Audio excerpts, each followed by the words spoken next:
Hello and welcome to the first installment of APB Plus Insights, where we invite top analysts from around the world to share with us their thoughts that are pertinent to the PTMT industry.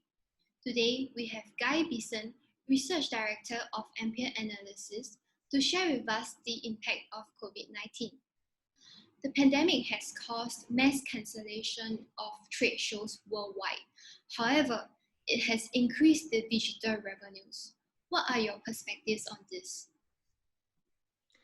So we've done some research looking at lost growth in the industry as a result of COVID-19 and the crisis.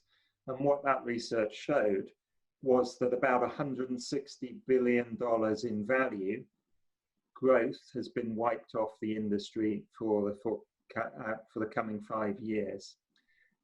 Where that growth is lost does vary by sector. So some sectors of the value chain have been harder hit than others.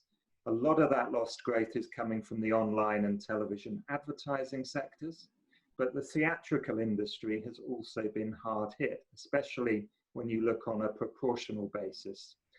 Pay TV, that's traditional pay TV, is also one of the areas that is suffering, but there are positives in there as well. So for example, the online streaming business, Netflix and others, have largely benefited from the crisis in terms of increased sign-up and increased engagement.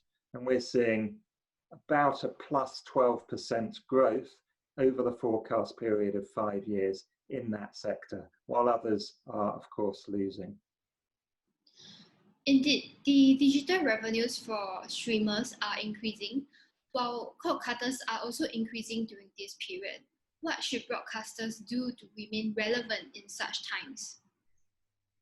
So you're right that cord cutting is increasing.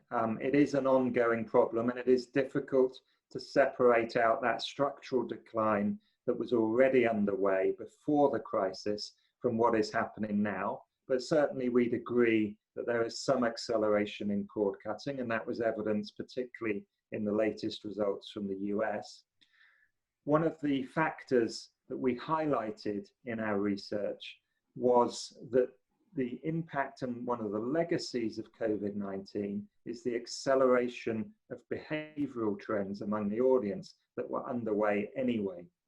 And in there lies the answer to your question in terms of what broadcasters and others need to do.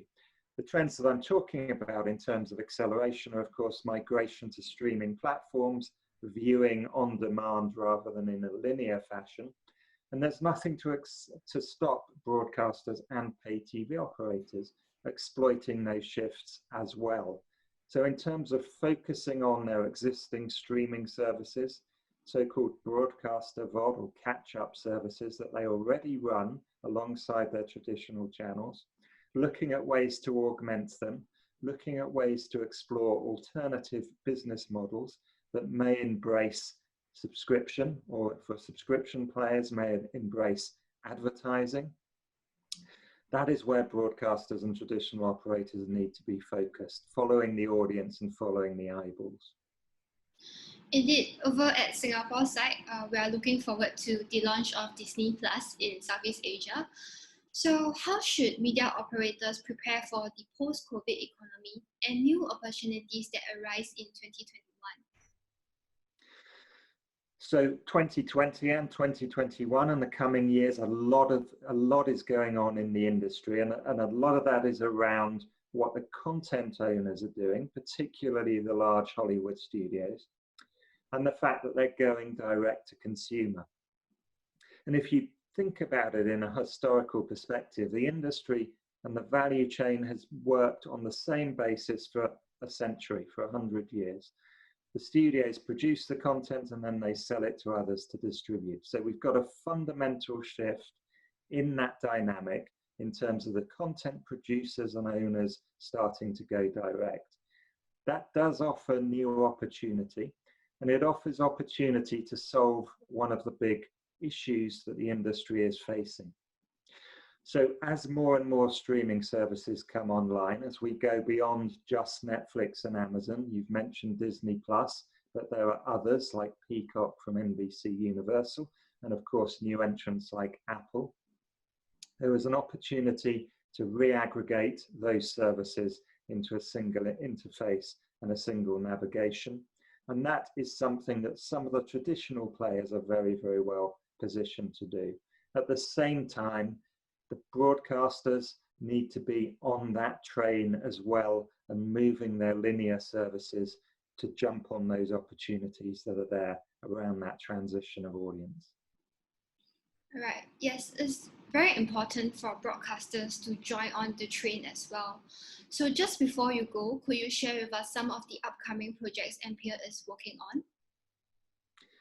Absolutely. So we're very focused on the content business. We track content at a very detailed level, title by title, from the point that it goes into production or development. And we're looking at extending that research so that we can trace content from being greenlit for production through to the various platforms that it appears on.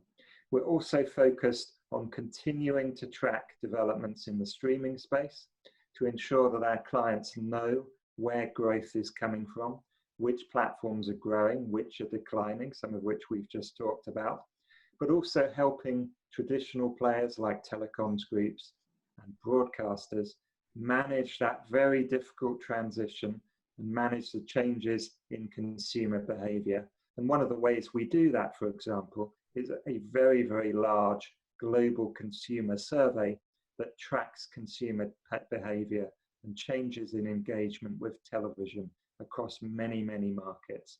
So a number of methodologies that we employ, we're looking to extend to better characterize the changes that we've just been talking about.